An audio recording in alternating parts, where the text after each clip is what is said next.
안녕하십니까. 오늘은 로마서 따라잡기 5번째 시간으로 로마서 7장과 8장을 함께 공부해 보도록 하겠습니다.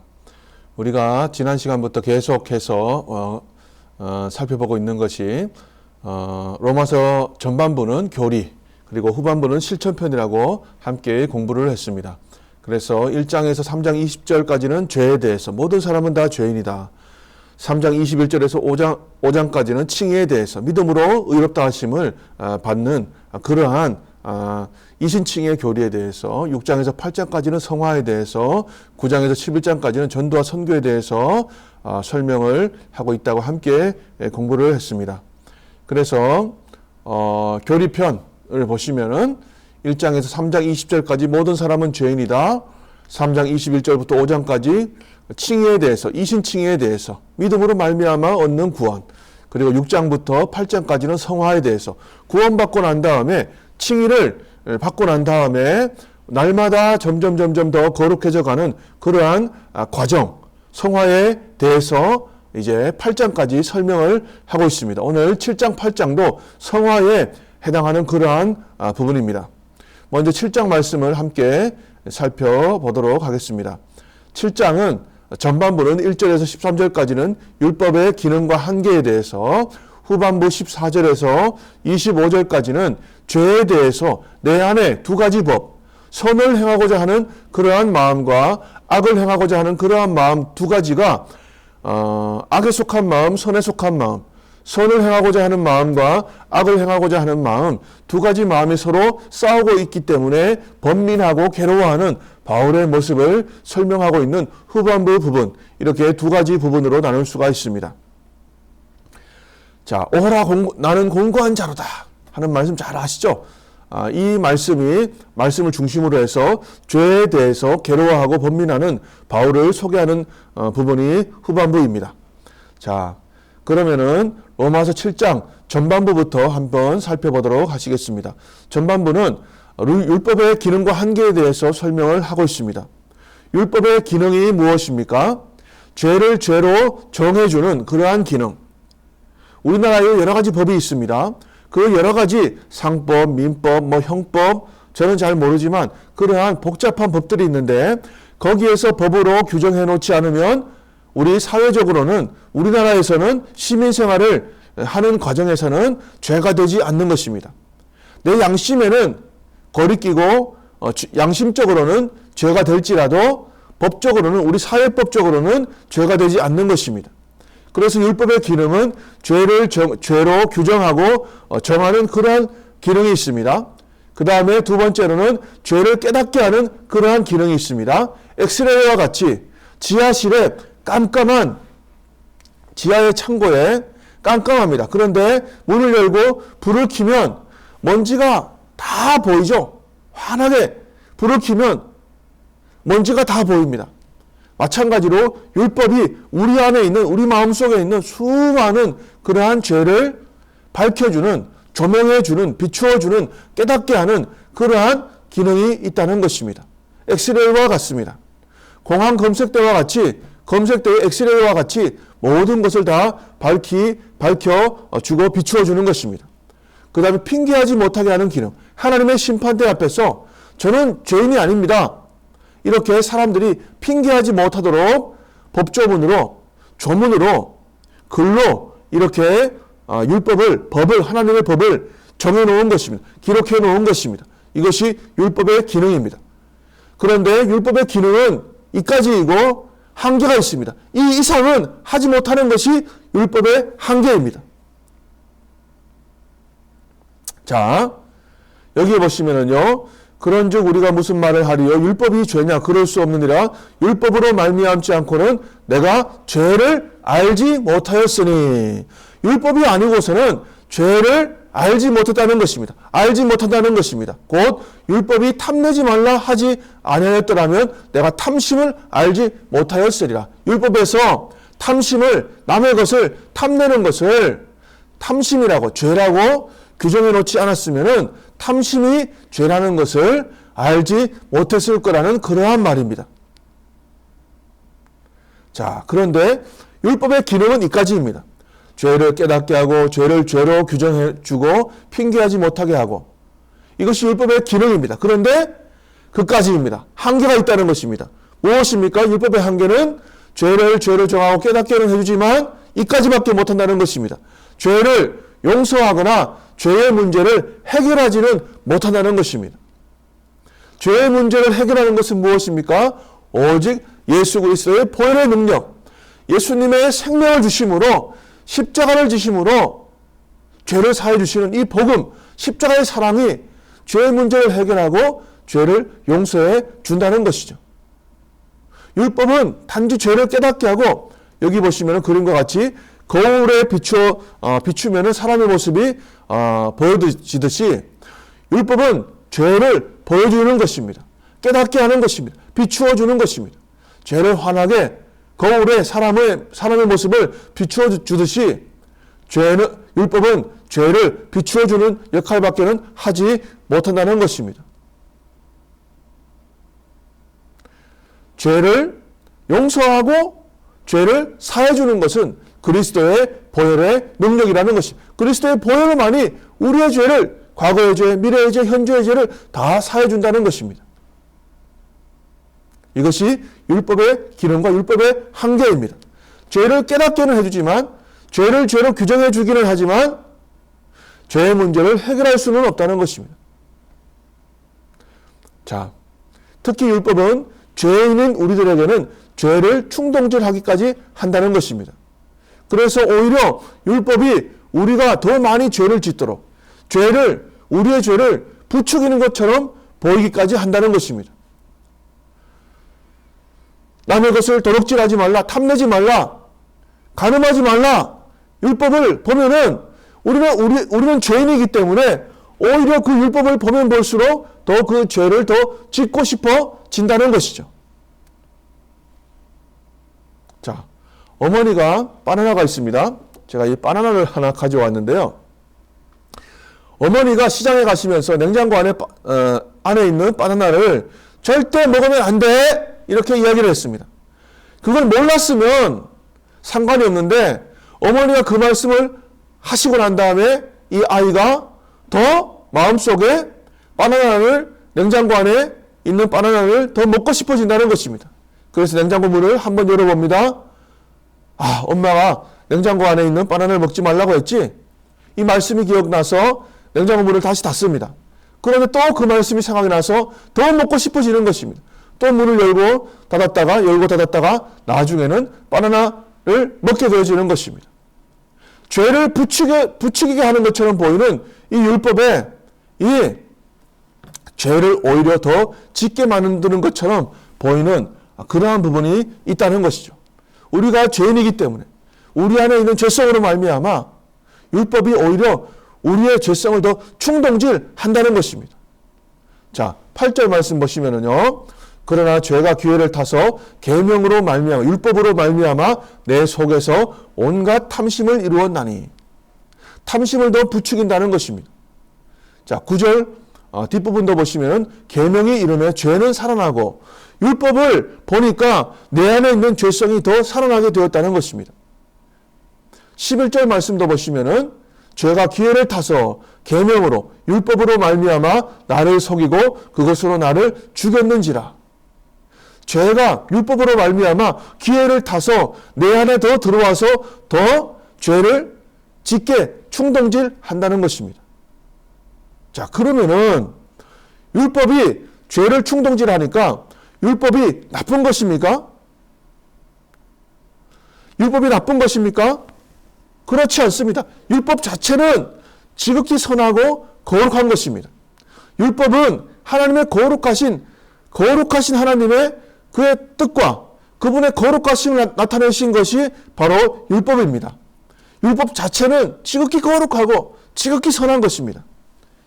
자, 그러면 무엇이, 자, 12절 말씀 보시면은요, 이로보건대 율법은 거룩하고 계명도 거룩하고 의로우며 선하도다.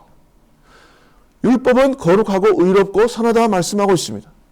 자, 그러면 무엇이 문제입니까?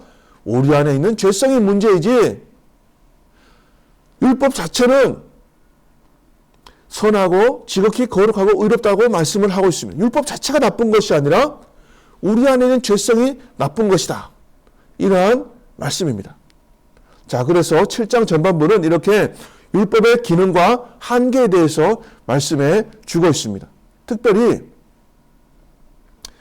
7장 1절부터 3절까지에서는 전남편과 새남편에 대해서 말씀을 하고 있습니다. 전남편은 율법입니다. 아주 엄한 남편입니다. 아무것도 집안에 예를 들면 먼지 하나 있으면 안 되는 것입니다. 굉장히 엄격한 완벽주의자 남편입니다.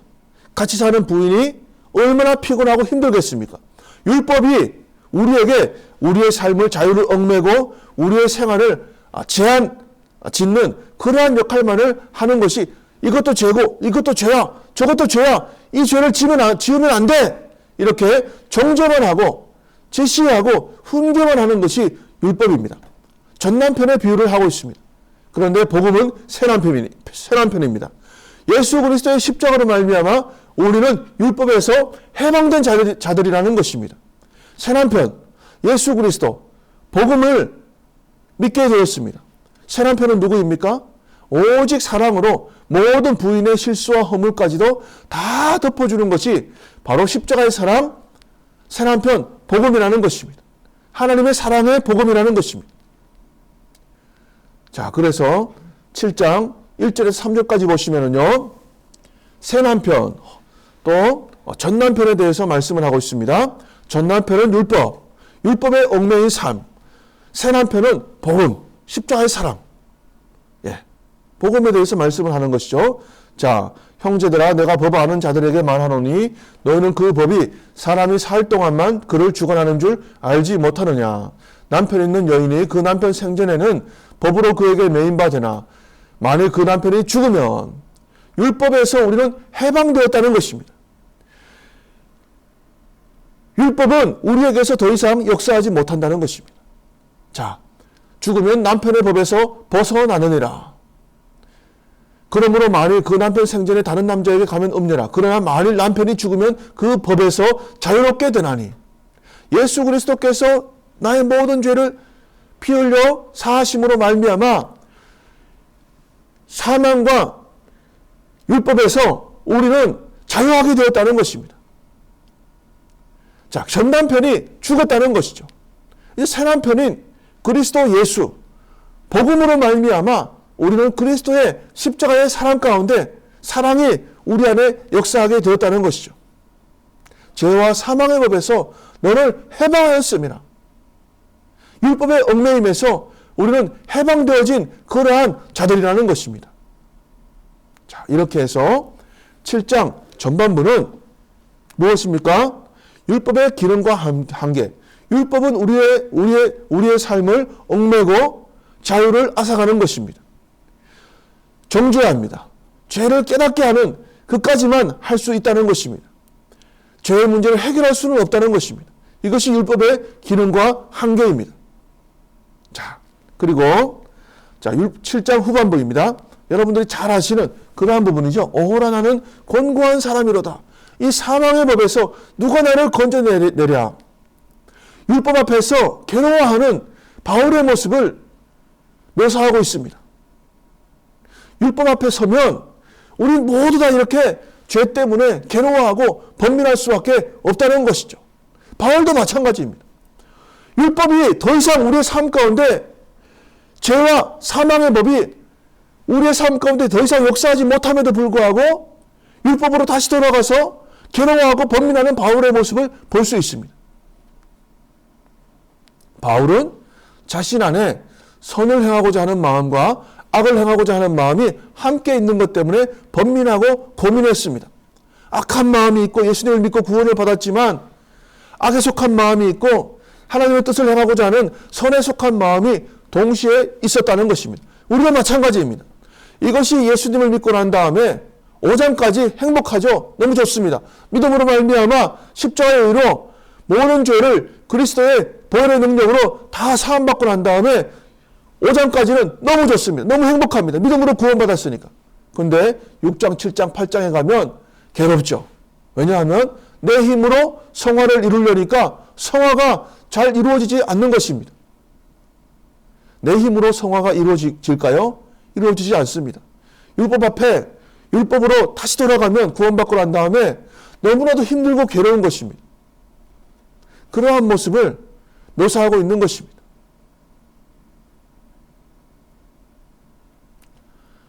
자, 예수님을 믿은 지 나는 오래되었는데도 불구하고 왜 나의 삶은 변하지 않은 것처럼 보일까?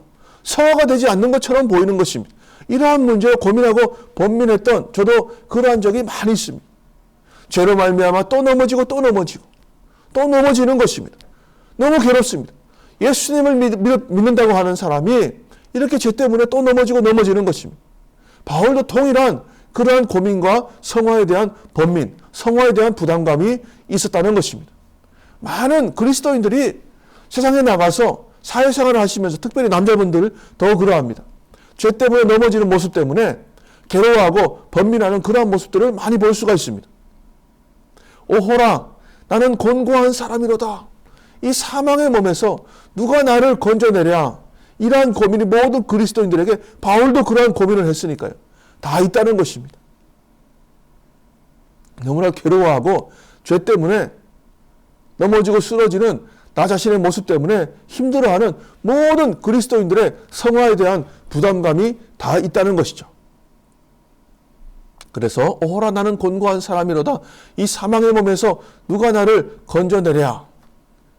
탄식하고 번민하는 바울의 모습을 볼 수 있습니다. 내가 원하는 바 선은 행하지 아니하고 도리어 원하지 아니하는 바 악을 행하는도다.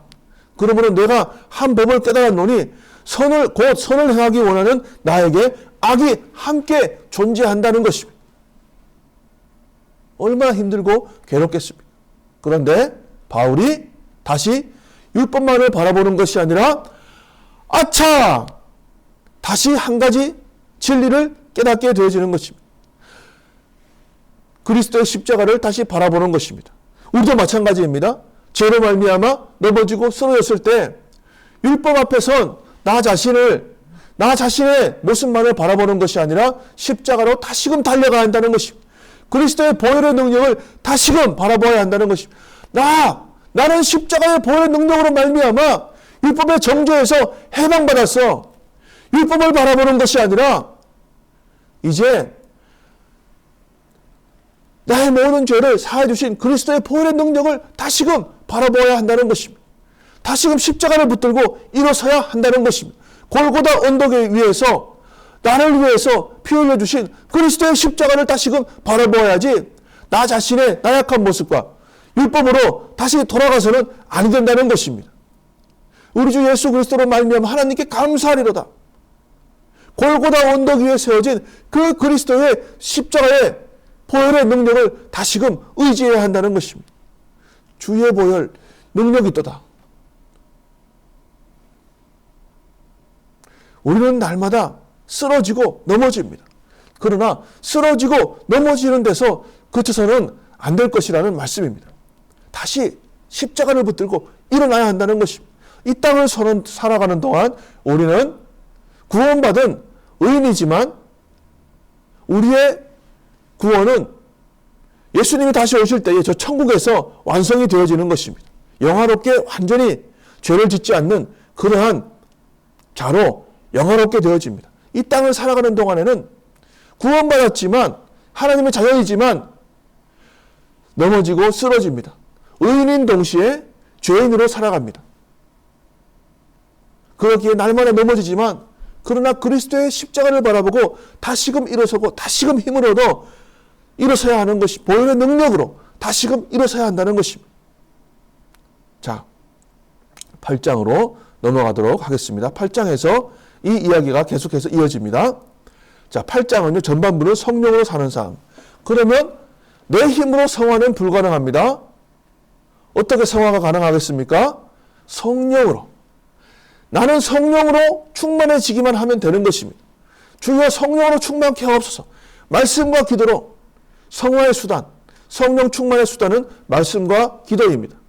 또 섬긴다든지 불쌍한 이웃을 섬긴다든지 전도, 성경 공부, 찬양 모든 것이 다 성령 충만의 수단, 성령 충만해질 수 있는 수단입니다. 성화의 수단이죠. 그래서 나는 성령만을 사모하고 성령의 성령으로 충만해지기를 힘쓰기만 하면 되는 것입니다. 주여 나는 성령으로 충만케 하여 주시옵소서. 성령만을 사모하고 성령만을 간구하는 것입니다. 성령으로 충만해지면 성화는 내 안에 성령께서 이루어 가시는 것이지 내 힘으로는 불가능하다는 사실입니다. 자, 성령으로 사는 삶, 성령으로 이루어지는 성화에 대해서 말씀하고 그 다음에 후반부는 구원의 최종성, 확실성, 안전성에 대해서 말씀하고 있습니다. 우리가 받은 구원은 내가 비록 넘어지고 내가 비록 쓰러진다 할지라도 구원이 취소되는 것은 아니다. 내가 받은 구원은 나의 공로에 구원의 근거가 있는 것이 아니기 때문에 십자가의 보혈의 공로에 나의 구원의 근거가 거기에 있는 것입니다. 그러므로 내가 받은 구원은 최종적이고 확실하고 안전하다는 것입니다. 취소되지 않는다는 것입니다. 구원의 취소 불가능성에 대해서 하나님의 사랑에서 나를 향한 하나님의 사랑에서 끊을 것은 아무것도 없다 하는 사실을 다시 한번 강조하고 있는 것입니다. 자, 로마서 8장 전반부는 성화의 비결.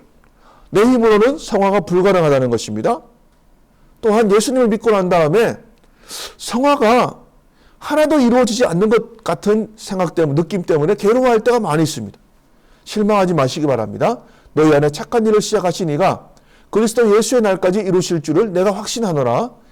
성화를 예수님을 내가 믿는 그 순간부터, 칭의가 이루어진 순간부터, 칭의를 의롭다 하심을 받은 그 순간부터 성화의 역사는 성령께서 내 안에서 이루어 가고 계십니다. 비록 나는 잘 느끼지 못하지만 성화를 내 안에 성령께서 칭의, 의롭다 하심을 받은 순간 성령께서 내 안에 내주하십니다. 그리고 성화의 역사를 예수님이 오시는 그날까지 계속해서 이루어 가십니다. 저도 마찬가지입니다. 처음에는 성화가 잘 이루어지는 것 같지가 않아서 괴로워했습니다. 근데 5년, 10년 지나고 난 다음에 어느 정도 성화되어져 있는 나 자신의 모습을 발견하게 되었습니다. 죄를 싫어하고 멀리하고 죄악된 습관들이 많이 사라져 있는, 완전히 사라지진 않았지만 많이 사라져 있는 나 자신의 모습을 발견하게 되었습니다. 실망 마시고 계속해서 성령 충만을 사모하시면서 말씀과 기도에 힘쓰시기 바랍니다. 성화의 비결은 성령입니다. 8장 전반부를 보시면요, 제가 거기 영이라는 단어에 표시를 해놓았는데요. 빨간색으로 표시를 해놓았는데요. 영이라는 말이 계속 나옵니다. 로마서 5장, 6장, 8장은요. 반복되는 단어가 계속 나오죠. 자, 여기 영이라는 단어가 계속 나오는데 대부분 다 성령을 의미합니다. 성령을 따라 행하는 성령의 생각은 성령이 거하시면, 그리스도의 영, 성령이 없으면, 그 다음에 예수를 죽은 자 가운데서 살리신 이의 영이 성령이죠. 자, 그의 영으로 말미암아 성령입니다. 자, 하나님의 영, 성령으로 인도함을 받는 사람은, 자, 이렇게 해서 영으로서 몸의 행실을 죽이면 살리니 성령입니다. 성령을 따라 행하고 성령의 인도하심을 받고 성령으로 죄를 죽이고, 성화의 비결은 성령이라는 것입니다. 성령. 자, 성령을 강조하고요. 그 다음에 여기 보시면 육신, 노란색 글씨로 제가 표시를 해놓았는데요. 육신의 모양으로, 육신으로 말미암아 육신을 따르는 자는 육신의 일을, 육신의 생각은, 육신에 있는 자들은 육신에 있지 아니하고, 여기에서 육신이라는 것은 죄악된 생각을 의미하는 것입니다. 우리 몸만을 의미하는 것이 아닙니다. 몸은 그 자체로 나쁜 것도 아니고 좋은 것도 아닙니다.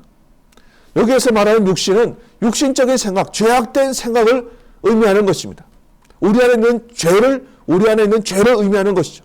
자, 그래서요, 육신을 따라 살 것이냐, 영을 따라 살 것이냐, 성령을 따라 살 것이냐.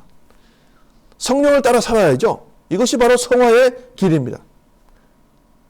자, 4절 말씀 보시면은요, 육신을 따르지 않고 그 영을 따라 행하는 우리에게 율법의 요구가 이루어지게 하려 하심이니라. 성령을 따라 행하면 내 힘으로는 도저히 이룰 수 없는 이 율법의 요구가, 율법을 다 지킬 수 없죠. 그런데 하나님을 사랑해서 성령을 따라 행하면 자연스럽게 율법의 요구가 이루어지게 되어진다는 것입니다. 율법이 이루어지게 된다는 것입니다. 자, 5절 말씀입니다. 육신을 따르는 자는 육신의 일을, 영을 따르는 자는 영의 일을 생각하나니 육신의 생각은 사망이요 영의 생각은 생명과 평안이니라. 아멘. 성령을 따라 행하면 생명과 평안이 따라온다는 것입니다. 육신의 생각, 죄악된 생각은 무엇이라고 말씀하고 있습니까? 6절에서 사망이라고 말씀하고 있습니다. 자, 성령을 따라 행하라. 그리하면 육신의 요구를 이루지 아니할 것이다. 자, 육신에 있는 자들은 8절입니다. 하나님을 기쁘시게 할 수 없느니라. 자, 하나님의 영이 거하시면 9절입니다. 너희가 육신에 있지 아니하고 영에 있나니. 자, 계속해서요. 12절 말씀 보시면 그러므로 형제들아 우리가 빚진 자로되 육신에게 져서 육신대로 살 것이 아니니라. 13절 너희가 육신대로 살면 반드시 죽을 것이로되 영으로서 몸의 행실을 죽이면 살리니. 성령의 인도하심 받고 성령으로 살아가라. 성령 충만하여서 성령의 그러한 뜻대로 성령의 인도하심대로 살아가라. 성령으로 살아가라. 이것이 성화의 비결이라는 것입니다. 내 힘으로는 불가능하다는 것입니다. 자, 성령이 원은 우리 마음을 의미합니다. 성령으로 점점 더 충만해지면은 죄에 속한 마음이 더 줄어들게 되겠죠. 우리 마음 안에. 그런데 기도하지 않고 말씀 보지 않으면 성령 충만하지 않으면은 죄가 우리 마음 속에 속한 죄의 이 영역이 더 커질 것입니다. 제가 이제 생각한 것인데요. 자, 그래서 성령으로 점점 더 충만해지면 죄가 줄어들게 될 수밖에 없다는 것입니다. 그래서 성화의 비결은 성령 충만이라는 것입니다. 자, 내가 이르노니 너희는 성령을 따라 행하라. 그리하면 육체의 욕심을 이루지 아니하리라. 육체의 소욕은 성령을 거스르고 성령은 육체를 거스르나니 이 둘이 서로 대적함으로 너희가 원하는 것을 하지 못하게 하려 함이라. 너희가 만일 성령의 인도하시는 바가 되면 율법 아래에 있지 아니하리라. 내 힘으로는 예수님을 믿기 전에는 율법을 지키려고 아무리 노력을 해도 내 힘으로 노력을 해도 될 수가 없습니다. 그런데 율법이 아니라 성령을 따라 행하면 성령으로 충만하면 자연스럽게 율법의 요구가 이루어지게 되어진다 하는 것이죠. 자, 내가 나의 주인인 사람, 내 인생의 왕자에 내가 앉아 있습니다. 실패할 수밖에 없습니다. 예수님이 내 인생의 왕자의 밖에 계십니다. 그런데 예수 그리스도가 나의 주인인 사람은요, 인생의 왕자의 예수 그리스도가 계심으로 모든 일들을 나는 내 인생의 왕자를 예수님께 내어드리고 인생의 왕자에서 내려와 있습니다. 모든 일을 주님이 원하시는 대로 할 수 있다는 것이죠. 성화의 삶, 비결이 무엇입니까? 주님께 내 인생의 왕자를 내어드리는 것입니다. 내 삶의 주인이 내가 아니라 주님이 되시도록 내 인생의 중심을, 내 인생을 온전히 주님께 맡겨 드리는 것입니다. 주님께 내 인생의 왕자를 내어드리시기를 간절히 소원합니다. 자, 그래서요, 육신을 따르지 말고 성령을 따라 행하라. 그리하면 율법의 요구가 이루어진다. 영어를 너무 못하는 학생이 있었습니다. 선생님이 야, 너 왜 이렇게 못하냐? 막 혼나가면서 영어 공부를 하니까 더 힘든 것입니다. 너무 괴로운 것입니다. 그런데 영어를 하는 외국인 여학생을 만나게 되어서 그 여학생을 사랑하게 되었습니다. 그 여학생에게 잘 보이기 위해서 영어를 연습하는데 힘들지만 밤을 새워가면서 영어를 연습을 하는 것입니다. 그 여학생과 대화를 하기 위해서. 힘든 것을 힘들어도 열심히 하게 되죠. 영어를 잘하게 되었습니다. 나중에는. 이것과 마찬가지입니다. 하나님의 뜻을 성령을 따라 행하면 자연스럽게 하나님을 기쁘시게 할 수 있다는 것입니다. 하나님을 사랑하는 마음으로 하나님을 사랑하면 율법의 요구가 자연스럽게 이루어지게 된다는 것이죠. 억지로 율법을 행하는 것이 아니라 하나님을 사랑하면 그의 뜻을 하나님을 사랑해서 자연스럽게 행하게 되어진다는 것입니다. 자, 그래서요, 우리는 율법의 정죄에서 해방된 자들이다. 그리스도의 십자가의 보혈의 능력으로 모든 죄를 사함받고 율법의 권세, 율법의 얽매임에서 해방된 자유함을 받은 자들이라는 것입니다.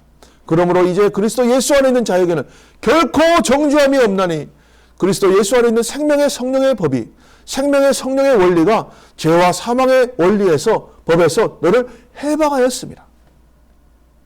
무엇입니까? 죄와 사망의 법에서, 율법의 권세에서 얽매여 있는 그러한 상태 가운데에서 자유함을 얻게 되었습니다. 죄와 사망의 법에서 생명의 성령의 법이 너를 해방하였습니다. 예수 안에 있는 나에게 찬양했습니다. 예수 안에 있는 나에게 정죄함 없네. 해방되었네. 해방되었네. 죄와 사망의 법에서 해방되었네. 해방되었네. 죄와 사망의 법에서. 제일 위에 보시면은 로마서 8장 1절에서 2절 이렇게 적혀 있습니다. 내가 죄를 짓는다고 해서 넘어지고 쓰러진다고 해서 지옥에 가거나 나의 구원이 취소되는 것이 아닙니다. 나의 구원의 확실성은 2000년 전에 예수 그리스도께서 지신 갈보리 십자가에 나의 구원의 최종성의 근거가 거기에 있다는 것입니다. 자, 로마서 8장 이제 후반부를 보도록 하시겠습니다. 전반부는 성령을 따라 사는 삶. 후반부는요. 자, 여러 가지 내용이 있지만 맨 오른쪽에 보시면은 우리 구원의 최종성 한번 따라해 보시겠습니다. 최종성, 확실성, 안전성. 우리 구원의 최종성과 확실성, 안전성에 대해서 말씀해 주고 있습니다. 12절에서 17절까지는 하나님의 자녀가 되었다. 상속자가 되었다.